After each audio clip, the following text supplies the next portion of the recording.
بندہ درود پڑھتا ہے تو درود جب ختم کرتا ہے تو وہ ایک نور کا سمندر ہے جو اتنا بڑا ہے کہ دنیا کے سارے سمندر قطرہ احسانات کا تصور کر کے درود کی ایک تسبیح پڑھیں اس کی طاقت اور ہے۔ انسان اگر اپنے دل کو روشن کرنا چاہتا ہے، دل کو زندہ کرنا چاہتا ہے، دل کی دنیا آباد کرنا چاہتا ہے یا دل کو دنیا شاد کرنا چاہتا ہے، صبح شام ایک تسبیح وقت نکال لے درود پاک کے لیے۔ درود ابراہیمی کے اندر نور ہے، سرور ہے، سکون ہے، راحت ہے، روحانیت ہے، نورانیت ہے، عطا ہے، شفقت ہے، مہربانی ہے، القاء ہے، کیف ہے، کیفیات ہے، قبر کا نور ہے، حشر کا نور ہے۔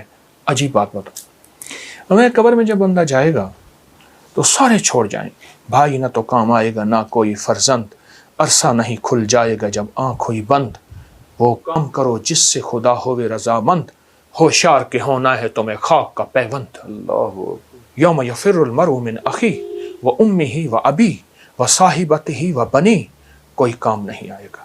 قبر میں رکھ کے اس کو سارے چھوڑ کے چلے جائیں گے، ایک حسین جوان اس کے سرہانے آ کے بیٹھے گا اور نکیرین کے سوال و جواب اور ہر لمحے میں اس کا ساتھ، اندھیروں میں روشنی، بھوک میں کھانے، قبر کے بچھونے، سب کا انتظام۔ کہ تو کون ہے؟ سارے مجھے چھوڑ گئے۔ کہا میں وہ درود ہوں جو تو اٹھتے پڑھتا تھا، بیٹھتے پڑھتا تھا، سوتے پڑھتا تھا، جاگتے پڑھتا تھا، تو مجھے نہیں بھولا، میں تجھے نہیں بھولا۔ اللہ اللہ ہر لمحہ۔ اجازت تو ایک اور چیز بتاؤ۔ جی جی جی علامہ جلال الدین سیوطی رحمۃ اللہ علیہ نے ایک بات لکھی ہے، فرمایا کہ ایک فرشتہ ہے، اس کے اتنے پر ہیں جتنی ساری مخلوق، آسمانوں کی، زمینوں کی، زمین کے نیچے، آسمان کے اوپر، آسمان کے نیچے، سمندر کے نیچے، اربوں خربوں خربوں خربوں مخلوق ہے، اس کے اتنے پر ہیں۔ جب فرمایا بندہ درود پڑھتا ہے تو درود جب ختم کرتا ہے تو وہ ایک نور کا سمندر ہے جو اتنا بڑا ہے کہ دنیا کے سارے سمندر قطرہ اللہ کے علم میں ہے، اس سمندر میں ڈبکی لگاتا ہے۔ جب باہر نکلتا ہے تو پروں کو جھاڑتا ہے، ہر پر سے قطرے گرتے ہیں، ہر قطرے سے فرشتہ بنتا ہے اور ہر فرشتہ قیامت تک اس کی طرف سے درود پڑھتا رہے گا۔ اللہ اکبر اللہ اکبر، اس ایک درود کے صدقے۔ یہ میرے کملی والے کے احسانات ہیں۔ اس لیے میرے شیخ فرماتے تھے درود پاک پڑھتے ہوئے میرے آقا کے احسانات کا استحضار ہو کے خیال، اماں کا احسان، باپ کا، معاشرے کا، محسن کا، لیکن جو کملی والے کا احسان ہے وہ کسی کا نہیں ہے۔ احسانات کا تصور کر کے درود کی ایک تسبیح پڑھیں، اس کی طاقت اور ہے۔ اللہ تو اور کیا کیا اس کی برکات ہیں؟ تو درود شریف سے تو آپ نے اتنا ایسا سما باندھ دیا کہ میں چاہ نہیں رہا کہ آپ اس پہ ابھی یہاں پہ رکیں۔ یہ تو اور کیا کیا اس کے کرامات ہیں درود شریف۔ اللہ انسان اگر اپنے دل کو روشن کرنا چاہتا ہے، دل کو زندہ کرنا چاہتا ہے، دل کی دنیا آباد کرنا چاہتا ہے، دل کو دنیا شاد کرنا چاہتا ہے، صبح شام ایک تسبیح وقت نکال لے درود پاک کے لیے۔ ضروری وقت نکال لے اور درود پاک کو توجہ سے پڑھے۔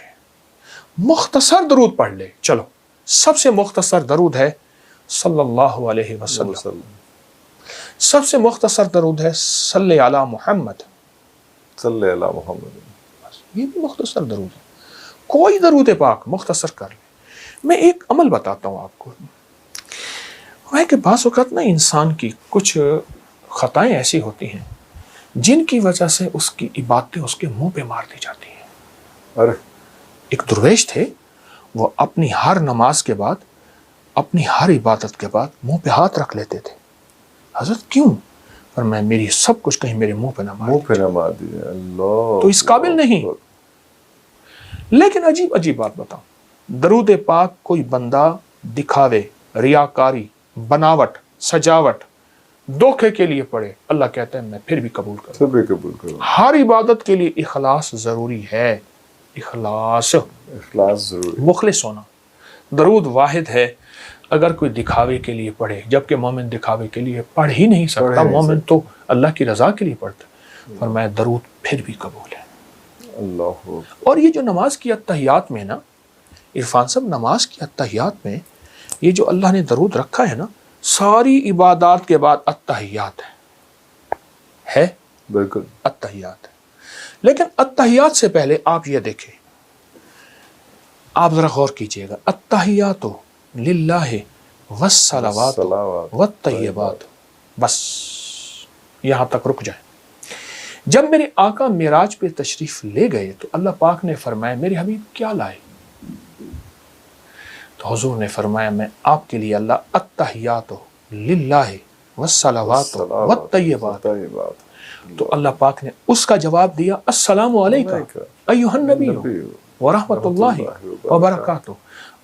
اگلا بھی عجیب سوال جواب دیا، اللہ پاک نے عجیب عطا فرمائی، کیا؟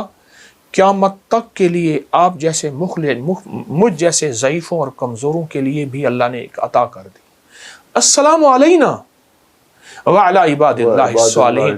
اے میرے حبیب آپ جب جائیں گے نا، آپ کی غلامی کرنے والوں کے لیے بھی میرے سلام ہے۔ سلام، اللہ اکبر۔ آپ غور کریں۔ اچھا اب اس کے بعد اگلی کہانی اور سچی کہانی، التحیات للہ والصلوات والطیبات والسلام علیک ایھا النبی ورحمۃ اللہ وبرکاتہ والسلام علینا وعلی عباد اللہ الصالحین۔